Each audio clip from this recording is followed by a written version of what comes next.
Bismillahirrahmanirrahim. Qala al-musannifu rahimallahu nafa'ana bi fid darin amin.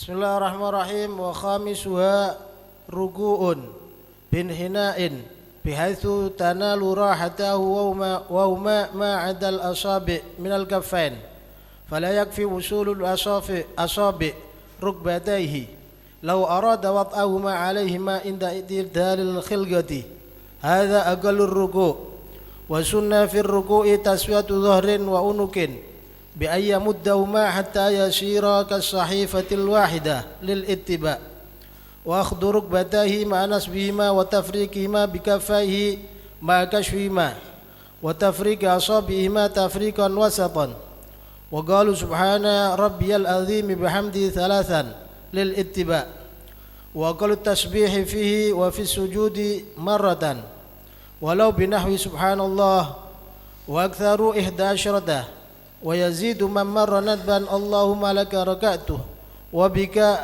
amantu wa laka aslamtu khash'alaka sam'i wa basari wa mukhi wa ami wa asabi wa sya'ri wa bashari wa mastaqalat bihi qadami ay jami'u jasadi lillahi rabbil alamin wa yusannu fihi wa fis sujudi subhanaka Allahumma bihamdika Allahumma firli walau iktasara ala tasbihi aw dzikri fattasbihu afdalu wa thalathu tasbihatin ma Allahumma laka raka'tu ila akhirih afdalu min ziyadati tasbih ila 11 wa yukrahu al iktisaru ala aqalli ruku'i wal mubalaghatu fi khafdi ar-ra'si anil dhahri fihi wa yusannu lidh-dhakari ay yujafiya mirfaqai an jambayhi wa badnahu an fakhidhayhi wa fir ruku'i was sujudi wa li ghairihi ay yadhumma fihima ba'dahu li ba'din tanbihun yajibu an la yaksida bil huwiyyi lir ruku'i ghairahu falau huwa lis sujudi tilawatin falamma balagha hadda ar-ruku'i ja'alahu ruku'an lam yakfi bal yalzamuhu ay yantasiba thumma yarka'a kanadhirihi minal i'tidali was sujudi wal julusi baina sajdatain walau syakka ghairu ma'mumin wa huwa sajidun hal raka'ah lazimau al-intisabu fawran thumma ruku'u wa la yajuzu lahul qiyamu raki'an. Bismillahirrahmanirrahim. Nawaitu ta'allum at-ta'lim wal fa'ida wal istifada wal naf'a wal fa'ab jasana Muhammad sallallahu alaihi wasallam. Khamisuha, yang kelima daripada arkanus shalah. Yang kelima daripada arkanus shalah yaitu apa? Ruku'un. Itu rukuk. Rukuk itu apa? Rukuk itu dalam segi syariat yaitu apa? Ayyan haniyal musalli bihaitsu tanalu rahatahu rukbateh. Itu merunduknya orang yang sholat sekiranya dia bisa mendapatkan dengan kedua tangannya, dengan kedua telapak tangannya rukbataihi, kedua lututnya bighairi inkhinas, dengan tanpa inkhinas. Itu yang dikatakan rukuk dalam segi syariat. Itu dia merunduk sekiranya tangannya sudah nyampe ke lutut. Itu paling sedikitnya rukuk. Jadi dia merundukkan badan, tangannya yang dianggap tangan itu nanti raha. Raha itu kedua telapak tangan, rahateh kedua telapak tangan, bukan jari-jarinya ukurannya. Dia merunduk sekiranya telapak tangan ini sudah sampai ke lutut. Tapi jelas itu ma'atidalil khilqah, bersama orang yang sebanding normal. Orang yang normal maksudnya tangannya tidak terlalu panjang dan tangannya tidak terlalu pendek, atau kedua lututnya di tempatnya yang normal, bukan terlalu tinggi sampai ke betis. Nah, biasanya kalau orang normal dia menyampaikan kedua telapaknya sampai ke lutut, itu sudah dikatakan aqallir rukuk, paling sedikitnya rukuk. Apakah nanti wajib meletakkan kedua telapak tangannya? Tidak wajib. Walaupun tangannya gelantong, pokok dia merunduk, sah, cukup dalam rukuk. Tapi tidak mendapatkan kesempurnaan rukuk. Jadi itu ukuran paling sedikitnya rukuk. Nanti akan dibahas di situ. Ruku'un wa khamisuha, yang kelima daripada arkanus shalah ruku'un, yaitu ruku', bin hina'in, dengan merunduk.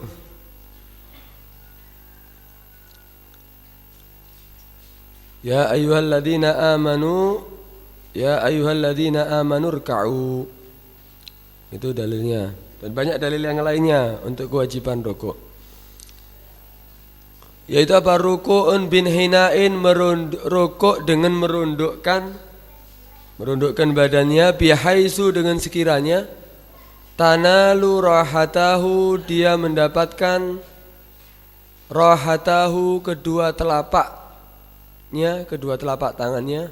Wahuma, yang dimaksud rahata itu apa? Rahatun.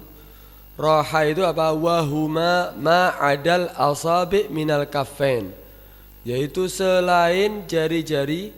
Rahatahu yaitu keduanya, huma ma'adal asabi', selain jari-jari, minal kaffain, daripada kedua telapak tangan. Ini kan kaf.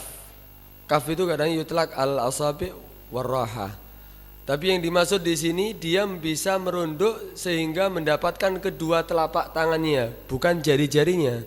Kadang orang ada memiliki jari panjang, merunduk sedikit sudah kena lututnya. Bukan itu ukurannya. Yang dibuat ukuran rohah, yaitu kedua telapak tangan. Ma'adal asabi' minal kafain, selain daripada jari-jari, daripada kedua telapak tangan. Fala yakfi, maka enggak cukup wusulul asabi', sampainya jari-jari. Enggak bisa dianggap oh sudah cukup. Kenapa? Jari-jarinya sudah sampai ke lutut. Enggak bisa. Harus rohah, itu kedua telapaknya.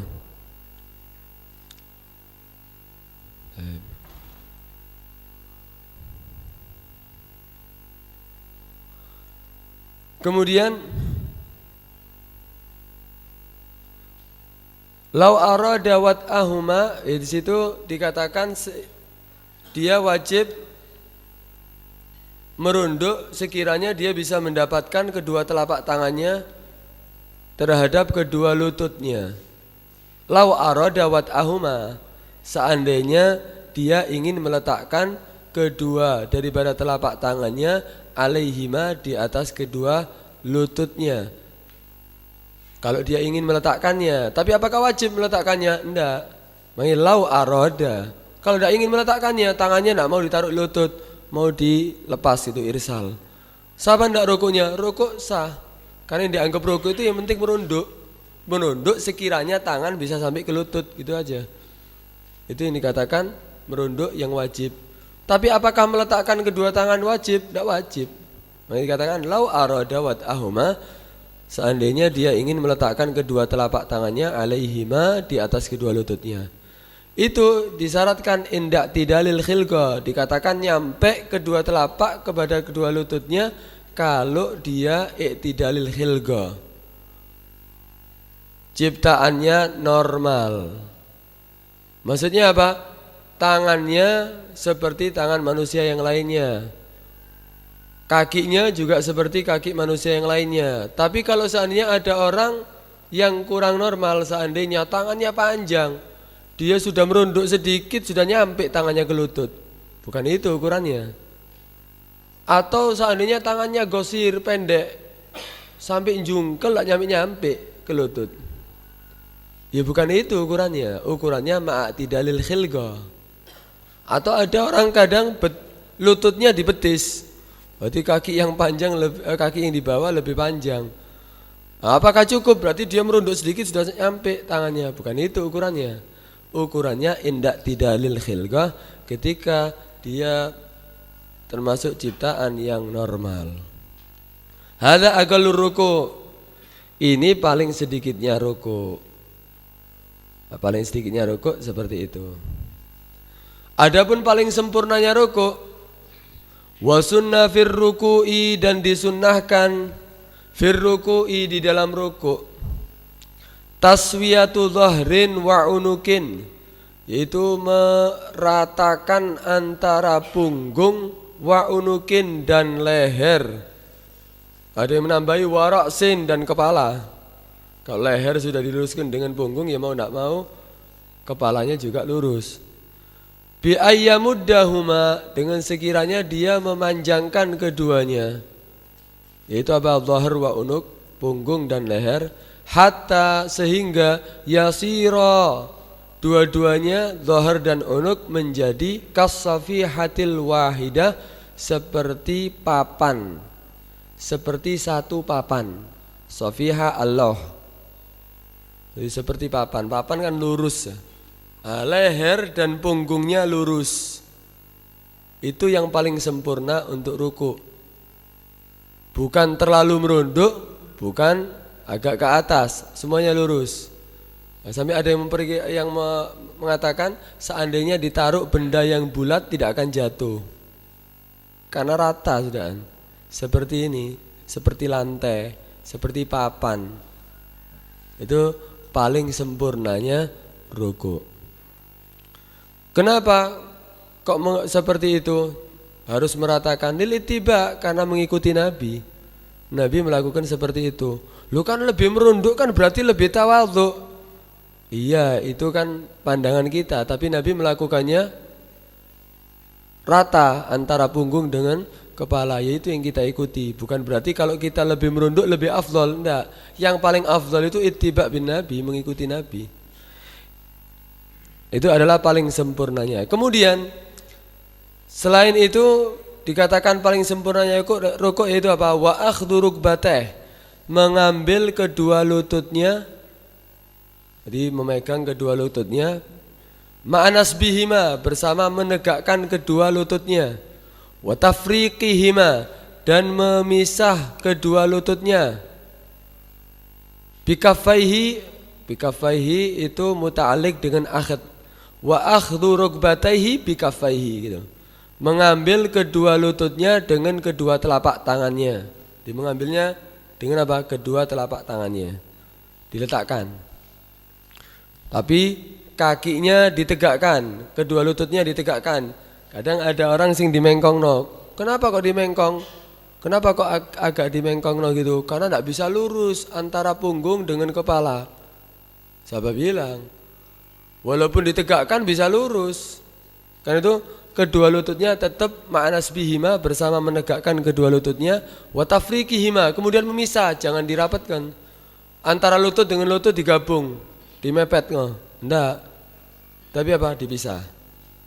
Dipisah tafriqan wasatan. Bikaffaihi ma'akashfihima, meletakkan kedua tangannya di atas kedua lututnya, mengambil kedua lututnya dengan kedua telapak tangannya, ma'akashfihima, bersama membuka kedua telapak tangannya. Jangan digenggam. Ditaruh di atas kedua lutut tapi dibuka tangannya, bukan digenggam. Kemudian wa tafriqatu asabi'ihima tafriqan wasatan, memisah ketika diletakkan di lutut kedua tangannya ini, kedua telapak tangannya dipisah tafriqan wasatan, tapi tengah-tengah. Bukan sampai melebar, terlalu besar, tapi apa? Wasat. Kenapa kok disunahkan tafriqan wasatan di sini? Supaya semua jari-jarinya menghadap ke kiblat. Supaya semua jari-jarinya menghadap ke kiblat. Bukan gini, kalau sampai gini berarti ada jari-jari yang tidak menghadap kiblat. Kalau tafriknya terlalu lebar. Kalau memisah jari-jarinya terlalu lebar, itu berarti akan mengeluarkan sebagian jari-jarinya daripada menghadap kiblat. Karena itu tafrik wasat. Nah, tetap membuka, tapi tetap semuanya menghadap kiblat.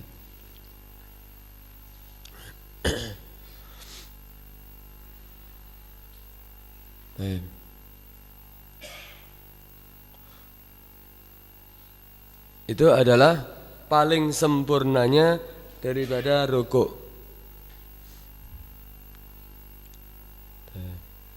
Di paling sempurnanya rukuk itu 90 derajat ya.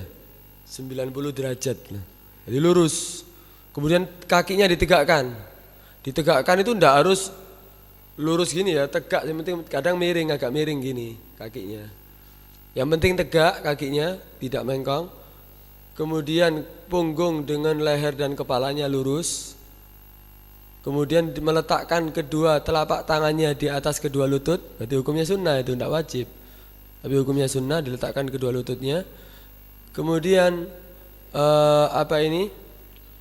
jari-jarinya jangan terlalu dibuka, terlalu lebar, tapi apa? Tafriq wasatan.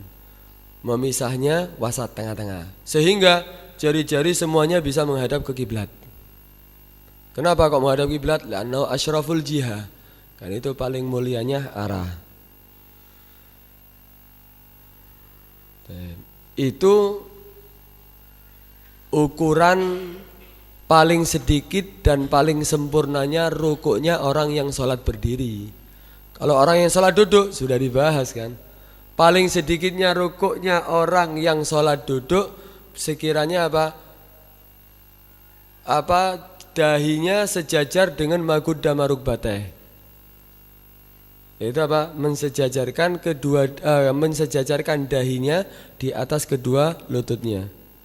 Ya, merunduk sedikit tak. Yang penting dahinya di depan daripada kedua lututnya, itu paling sedikitnya. Tapi paling sempurnanya rukuk bagi orang yang sholat duduk yaitu apa? Mensejajarkan dahinya di tempat sujudnya. Mensejajarkan dahinya ke tempat sujudnya. Jadi agak naik dikit gitu ya. Sampai mengangkat kedua pantatnya sampai sekiranya dahi sejajar dengan tempat sujudnya. Itu paling sempurnanya rukuk bagi orang yang sholat duduk. Itu sudah dibahas waktu pembahasan tentang qiyam. Kemudian wa qawlu subhana rabbiyal azimi wa bihamdi salasan lil ittiba. Dan disunnahkan juga wa sunnah gaulu gitu ya. Dan disunnahkan di dalam rukuk yaitu berkata apa? Subhana rabbiyal azimi wa bihamdih. Salasan 3 kali. Kenapa mengucapkan ini? Lil ittiba, karena mengikuti Nabi SAW. Ini pernah ada hadis yang diriwayatkan gini. Ketika turun ayat fasabbih bismi rabbikal azim. Qala alaihi salatu wassalam, akhirnya Nabi berkata, ij'aluha fi ruku'ikum. Jadikan itu ayat di dalam rukuk kamu. Nah, ini subhana rabbiyal azimi. Fasabbih bismi rabbikal azim. Kemudian dijadikan apa di dalam rukuk? Subhana rabbiyal azim. Kemudian ketika turun fasabbih isma rabbikal a'la. Sabbih isma rabbikal a'la. Nabi mengatakan apa? Ij'aluha fi sujudikum. Subhana rabbiyal a'la wa bihamdih. Itu asal usul daripada kesunahan membaca subhana rabbiyal azimi wa bihamdih. Walaupun ada riwayat yang lainnya ketika rukuk dan ketika sujud. Wa aqallu tasbih, dan paling sedikitnya tasbih. Fihi, di dalam rukuk, wa fis sujud, dan di dalam sujud. Tasbih di dalam rukuk dan tasbih dalam sujud paling sedikitnya marratan, 1 kali. Paling sedikitnya apa? 1 kali. Walau binahwi subhanallah, walaupun cuma menyebutkan subhanallah, tidak disebutkan yang lainnya subhana rabbiyal azimi, langsung subhanallah cukup, itu paling sedikitnya. Paling sedikitnya cuma 1 kali dan menyebutkan subhanallah. Wa aktsaruhu, tapi paling banyaknya untuk mendapatkan kesunahan menyebutkan subhana rabbiyal azim wa bihamdi ini berapa kali? Baik itu rukuk ataupun sujud, 11 kali. Itu paling sempurnanya. Wa yazidu man marra nadban, dan boleh menambah bahkan man marra. Man marra ini siapa? Imam, qam, mahsurin, ridha bit tatwil au munfarid. Yang pembahasan kemarin yang boleh memanjangkan bacaannya itu siapa? Munfarid, orang yang salat sendiri, atau imam boleh memanjangkan tapi apa? Qam memiliki makmum mahsurin yang terbatas. Ridha bit tatwil, mereka ridha dipanjangkan bacaannya. Boleh menambahi ini. Nadban hukumnya sunnah. Itu apa bacaannya? Allahumma laka raka'tu wa bika amantu wa laka aslamtu khasha'a laka sam'i wa basari wa mukhi wa azmi wa asabi wa sya'ri wa bashari wa mastagallat bihi gadami ay jami'u jasadi lillahi rabbil alamin. Itu jami'u jasadi bukan termasuk doanya, tapi wa mastagallat bihi gadami pengertiannya itu apa? Jami'u jasadi lillahi rabbil alamin. Itu tambahan doa ketika apa? Ketika rukuk. Allahumma laka raka'tu, ya Allah bagimu aku rukuk. Rukuk bisa diartikan di situ salat. Wabika amantu, dan denganmu aku ya Allah beriman. Walaka aslamtu, dan bagimu aku ya Allah pasrah. Khasya'alaka sam'i, khusyuk bagimu ya Allah pendengaranku. Wa basari wa mukhi. Ini masalah khasya'alaka sam'i. Kalau Ibn Hajar mengatakan yang bagi ayataharral khusyuk, dia harus berusaha khusyuk. Karena dia membaca doa ini berarti apa? Khasya'alaka sam'i, berarti seakan-akan ikrar dia itu. Itu pengakuan dari dirinya bahwa khusyuk ya Allah pendengaranku. Berarti harus berusaha sampai khusyuk. Kalau enggak berarti dusta. Itu kata Ibn Hajar. Tapi kalau Imam Ramli mengatakan enggak harus. Enggak harus mutasifan bihi, enggak harus dia itu mempunyai sifat yang khusyuk seperti yang dibaca. Itu doa. Kalau memang dia sudah seperti itu, ya berarti tepat omongannya. Kalau enggak seperti itu, dia belum khusyuk, ya berarti itu doa. Jadikan aku seperti orang yang bisa khusyuk dalam sholatku ya Allah. Itu seakan-akan seperti itu. Kemudian di situ khasya'alaka sam'i wa basari wa mukhi wa admi wa asabi wa sya'ri wa bashari wa mastagallat bihi. Istagallat ay hamalat. Istagallat ay hamalat. Itu membawa dengan itu magadami, yaitu apa? Kakiku. Maksudnya apa? Jami'u jasadi, semua daripada jasadku ya Allah, lillahi rabbil alamin. Itu untuk Allah subhanahu wa ta'ala. Wa yusannu fihi wa fis sujud. Masih ada tambahan lagi. Kalau mau menambah lagi, yusannu fihi fir ruku' wa fis sujud. Dan dalam sujud juga ada tambahan kalau mau tambahi doa. Tapi tetap ya ini syaratnya bagi siapa? Bagi munfarid yang diperbolehkan memanjangkan, atau imam gom mahsurin di dhabit tadwil. Ditambah apa? Subhanakallahumma wa bihamdika Allahumma ighfirli. Tambah itu. Boleh ditambahi doa yang barusan dibaca. Itu bagi siapa? Munfarid atau imam gom mahsurin di dhabit tadwil. Kemudian terus saya, walau iktasar ala tasbih awid dzikri fat tasbihu afdal. Seandainya ada dua pilihan. Lawik tasara, seandainya dia meringkas alat tasbih untuk baca tasbih, atau dzikir saja. Kalau dia punya dua pilihan, anak mau baca tasbih atau dzikir, mana yang paling afdal? Berarti apa? Fat tasbihu afdal. Kalau baca tasbih itu lebih afdal. Kalau mau dikasih dua pilihan, dia memberi dua pilihan, anak mau baca doa, dzikir atau tasbih tok, enggak mau dua-duanya. Ya sudah, tasbih lebih afdal. Membaca tasbih lebih afdal. Kemudian lebih afdal lagi untuk menggabungkan antara tasbih dengan dzikir, yaitu apa? Wasalasu tasbihat ma'a Allahumma laka raka'tu ila akhirih afdalu min ziyadati tasbih ila 11. 3 tasbih bersama doa tadi Allahumma laka raka'tu dan seterusnya, itu lebih afdal daripada menambah tasbih sampai 11 kali. Jadi kalau dia baca tasbih 3 kali ditambahi doa, itu lebih afdal daripada baca tasbih 11 kali. Kenapa? Karena dia jamak bainahuma, mengumpulkan antara keduanya.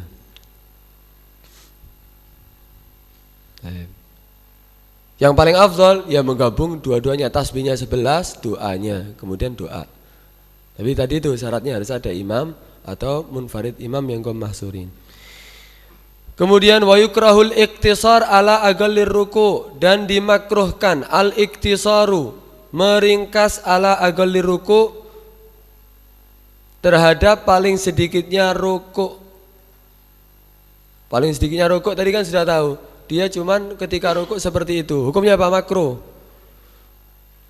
Jadi dia tidak menjadikan punggung dan lehernya rata.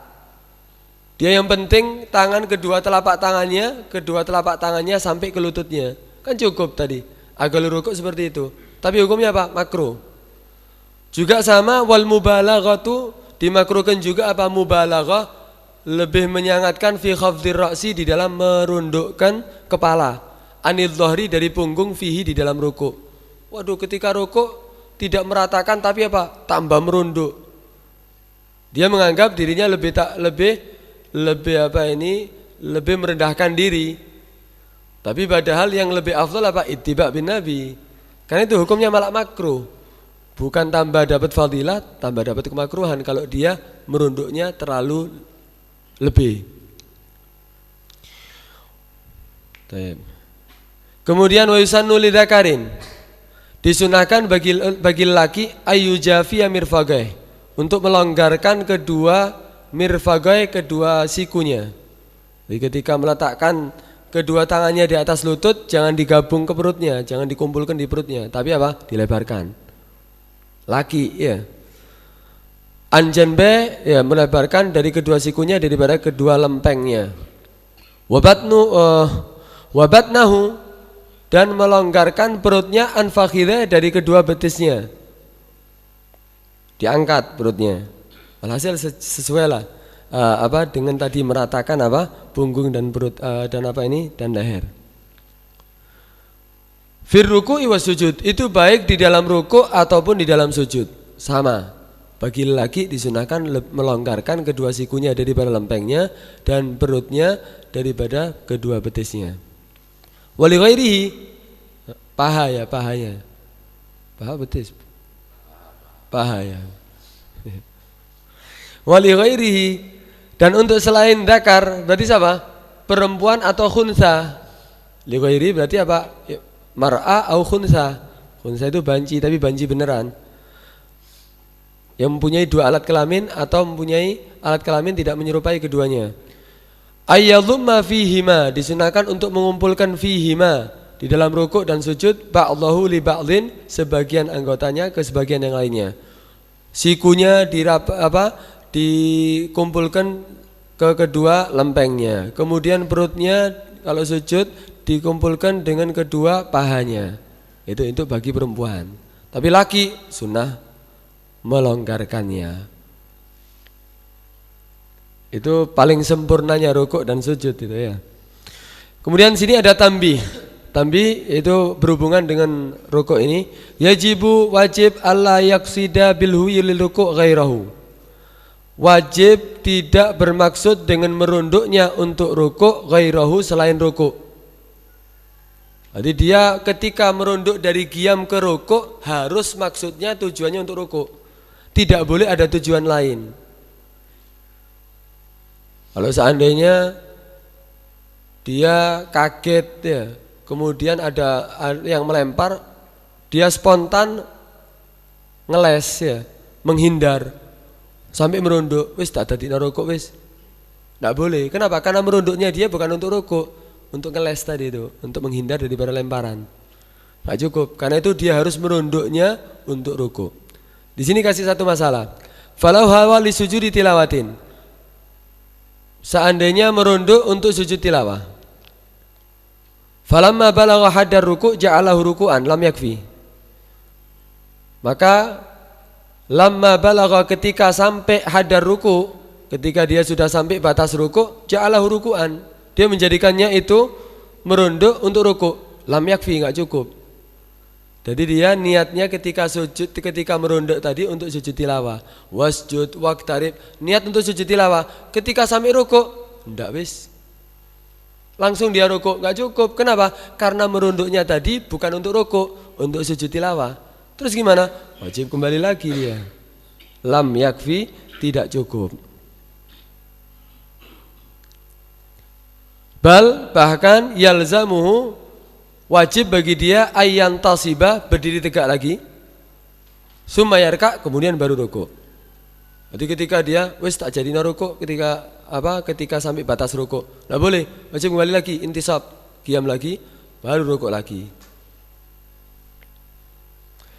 Kanadhirihi minal i'tidal was sujud wal julus baina sajdatain. Sebagaimana pembahasan minal i'tidal, daripada i'tidal dan sujud dan julus baina sajdatain. Sama. Disyaratkan semuanya itu nanti i'tidal, sujud, julus baina sajdatain, tidak boleh merunduk kecuali untuk i'tidal, tidak boleh merunduk kecuali untuk sujud, tidak boleh merunduk kecuali untuk julus baina sajdatain. Nah, nanti akan dicontohkan di dalam babnya sendiri nanti. Tapi di situ ada perbedaan pendapat ulama dalam surah gambaran seperti ini. seandainya imamnya membaca surat yang disunahkan untuk sujud tilawah. Kemudian imam setelah baca surat yang disunahkan sujud tilawah, ternyata imam tidak berkeinginan untuk sujud langsung rukuk. Nah, sedangkan makmum berpikiran imam ini mau sujud tilawah karena surat yang dibaca disunahkan untuk sujud tilawah. Makmum merunduk. Ketika melihat imam, jadi merunduknya makmum untuk sujud tilawah, tapi merunduknya imam, dia niat untuk meninggalkan sujud tilawah, dia memang niat untuk rukuk. Makmum menyangka sujud tilawah, berarti merunduknya dia niatnya untuk sujud tilawah. Apakah cukup ketika dia sudah sampai batas rukuk, atau wajib kembali lagi berdiri tegak kemudian rukuk lagi? Nah, di situ ulama beda pendapat. Kalau Ibn Hajar mengatakan wajib kembali lagi. Ibn Hajar mengatakan apa? Wajib kembali lagi ke qiyam kemudian baru rukuk. Kenapa? Karena merunduknya tadi itu bukan untuk rukuk, untuk sujud tilawah kamu wahai makmum. Karena itu wajib kembali lagi ke qiyam dulu baru rukuk. Tapi kalau pendapat Imam Romli, kalau Ibn Hajar tadi sependapat dengan gurunya Syekh Zakaria Al-Ansari. Tapi kalau pendapat Imam Romli, Imam Khatib, Ibn Qasim, dia mengatakan apa? Cukup. Ketika dia sampai batas rukuk ternyata imam tidak sujud tilawah, udah cukup. Berhenti di situ, tidak perlu kembali lagi. Kenapa? Ittiba. Karena wajib al-mutaba'ah, wajib mengikuti imam kan. Udah imam dalam keadaan rukuk sudah rukuk. Paham ya? Nah, di situ ulama beda pendapat dalam hal ini. Kemudian walau syakka ghairu ma'mumin, seandainya ragu selain makmum, wa huwa sajidun, sedangkan dia dalam keadaan sujud, har raka'a, apakah dia sudah rukuk?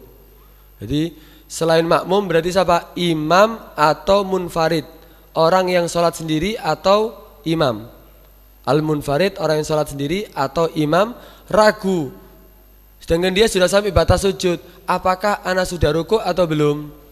Lazimahul intisab fauron, maka dia wajib berdiri tegak dulu, tidak boleh langsung ke rukuk, harus berdiri tegak dulu.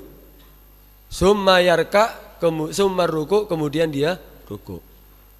Kenapa? Karena merunduknya tadi dia untuk sujud, merunduknya dia untuk sujud tadi itu tidak dianggap. Kenapa? Karena dia bukan berniat untuk merunduk untuk sujud, tapi bukan untuk rukuk, tapi niatnya untuk sujud. Karena itu dia wajib intisab, summa rukuk, kemudian rukuk. Wala yajuzu lahul qiyam raki'an, tidak boleh dia berdiri langsung rukuk, harus berdiri tegak dulu baru merunduk untuk rukuk.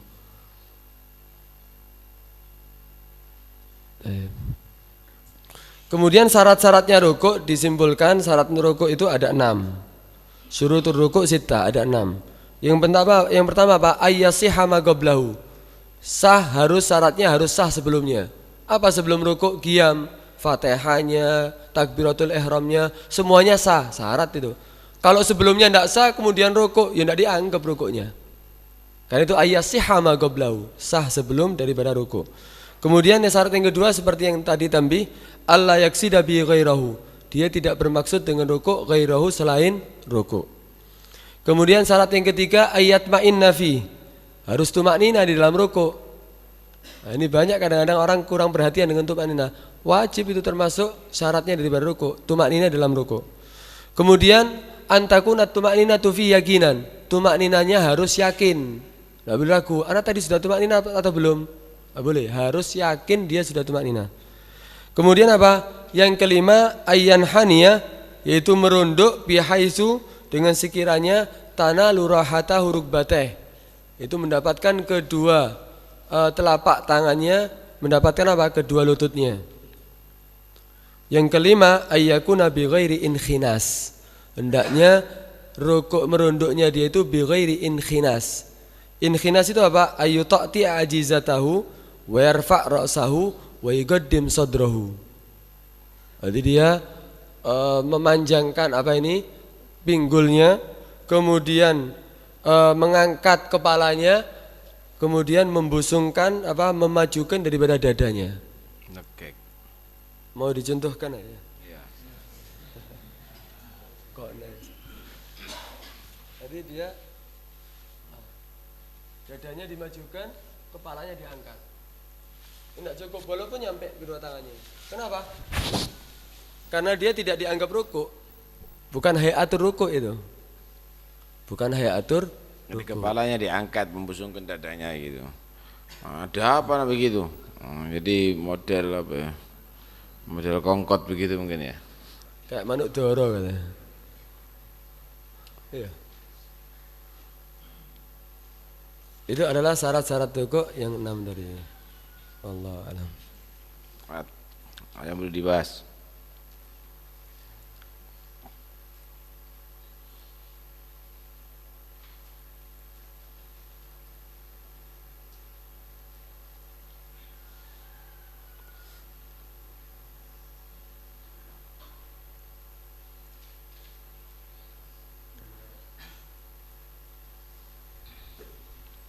Mic-nya. Menggarisbawahi dari doa Allahumma laka roka'tu wa bika amantu wa laka aslamtu wa khasya'alaka sam'i. Ada keterangan khusyuk itu faraidus shalah. Apakah tidak khusyuk itu bisa membatalkan sholat bagi yang berpendapat khusyuk itu faraidus shalah? Ya memang ada pendapat arkanus shalah, ada yang mengatakan 17, ada yang mengatakan 13, ada yang mengatakan 14, ada yang mengatakan 18 ditambahi khusyuk. Ya. Ada yang mengatakan 18 ditambahi khusyuk. Tapi perbedaan 13, 14, 17 itu perbedaan cuma hanya di tumak nina. Tapi kalau ada yang menambahi 18 berarti tambahi khusyuk. Berarti kalau seandainya tidak khusyuk ya tidak sah salatnya. Karena ada hadis itu apa? Mana hadisnya itu? Inna Allah kataba min salatil abdi ma'agala minha. Allah itu menulis, mencatat dari salatnya manusia tadi itu yang akalnya hadir. Hah? Hah? Ayah, la yahduru fiha qalb fahiya ila al-uqubati asra. Oh, Hasan al-Basri هذا مو حديث. Hasan Basri. كل صلاة لا يحضر فيها القلب فهي إلى العقوبة أسرع. Ada Hasan al-Basri. Memang ada sebagian orang-orang ahlullah itu mensyaratkan itu, tapi jumhur menyatakan bahwa itu kesempurnaan sholat. Jadi bukan masalah sah dan tidaknya sholat, tapi kesempurnaan sholat itu khusyuk. Cuma wajib untuk hudurul qalb di takbiratul ihram itu minimal. Tapi dianjurkan untuk seluruhnya hadir dari hati tadi itu. Status faraid dan arkan itu sama dalam sholat. Furud, tak ada faraid itu sholat 5 waktu itu faraid. Furudus sholat dan arkan sama. Karena itu bagi yang berpendapat bahwa khusyuk itu bukan termasuk furudus sholat, maka itu dinyatakan syurutul qabul, bukan syurutus sihah atau menjadi arkan, tapi itu syurutul qabul. Syurutul qabul.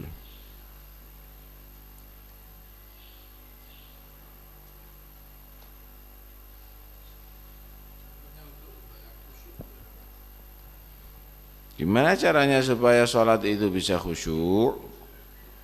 Nah, kalau kita baca Kutubul Ghazaliyah, kita akan paham bagaimana caranya untuk khusyuk dalam sholat tadi itu. Ya, di antaranya mempersiapkan diri sebelum sholat daripada segala yang mengganggu sholat. Karena itu dimakruhkan untuk orang yang lagi mau kencing, mau berak untuk melaksanakan sholat supaya tidak terganggu. Bahkan di antara mereka yang lagi birahi hendaknya menunaikan syahwatnya dulu sebelum sholat sehingga tidak terganggu. Itu pertama. Yang kedua, dia menghadirkan hatinya bahwa dia akan menghadap kepada Allah Subhanahu wa taala, maka sebagaimana dia tadi itu mensucikan diri daripada hadas dan najis, mensucikan juga daripada dosa. Karena itu dalam doa wudu, Allahumma ja'alni minat tawabin wa ja'alni minal mutatahhirin. Sehingga masuk dalam sholat betul-betul dia sudah bersih dan siap Karena kalau sholat membawa hati yang kotor dan banyak dosa, itu yang akan menghalangi khusyuk. Kemudian juga diantaranya tadabbur ma'ani qiraatil Quran dan juga adzikir, merenungi artinya daripada zikir dan bacaan Al-Quran yang di dalamnya sehingga fokus. Kemudian juga memfokuskan pandangan ke tempat sujud sehingga tidak melihat yang lainnya yang akan mengganggu kekhusyuannya dia tadi itu. Dan banyak sekali ada di situ tip-tip untuk khusyuk dalam sholat ya, kita baca ada di dalam Kutubul Ghazaliyah. Taib, ada yang lain? Untuk permasalahan tambih tadi kan tadi ada kita kasih satu masalah yang ada khilaf tadi antara Ibn Hajar dan Imam Romli. Ada khilaf antara Ibn Hajar dan Imam Romli. Nah di situ kan kalau seandainya dia menyangka imamnya sujud tilawah kan tadi, ternyata imamnya tidak sujud tilawah, dia langsung rukuk, sedangkan makmum mengira sujud tilawah, dia merunduk, niatnya merunduk tadi untuk sujud tilawah, ternyata imam tidak sujud tilawah, kan tidak cukup tadi. Enggak cukup berarti dia wajib berdiri lagi baru dia rukuk, kan gitu. Itu pendapat Ibn Hajar. Kalau Imam Romli mengatakan cukup rukuk tadi itu. Tapi ini semuanya kalau memang dia sudah sempurna membaca Fatihah, makmumnya sudah sempurna membaca Fatihah. Kalau makmumnya belum sempurna membaca Fatihah, berarti langsung aja mengikuti imam, tapi setelah imam salam nambah 1 rakaat. Tadi ada di kitab yang lain mengatakan apa? Wa hadza kulluhu idza kana hawa ma'al imami ba'da an qara al-Fatihah kullaha. Wa illa fala yuhsabu lahu hadzal ruku' qat'an wa la ya'udu lil qira'ah bal yatba'u imamahu wa ya'ti bi rak'atin ba'da salamihi. Itu semuanya disyaratkan kalau dia sudah membaca Fatihah. Kalau belum, ya berarti langsung aja mengikuti imam. Berarti imam dalam keadaan rukuk tidak usah intisab, langsung rukuk bersama imam sah tadi itu. Tapi nanti setelah salamnya imam dia nambah 1 rakaat. Itu tadi ada taghidnya.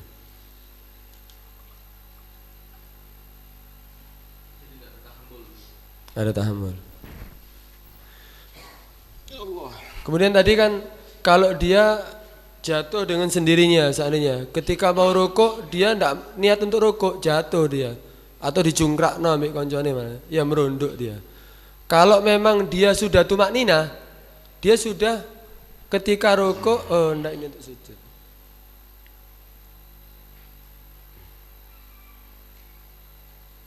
Tidak ini untuk sujud, permasalahan masih pembahasan untuk sujud. Ada yang lain? Mafi? Oh iya, bismillah.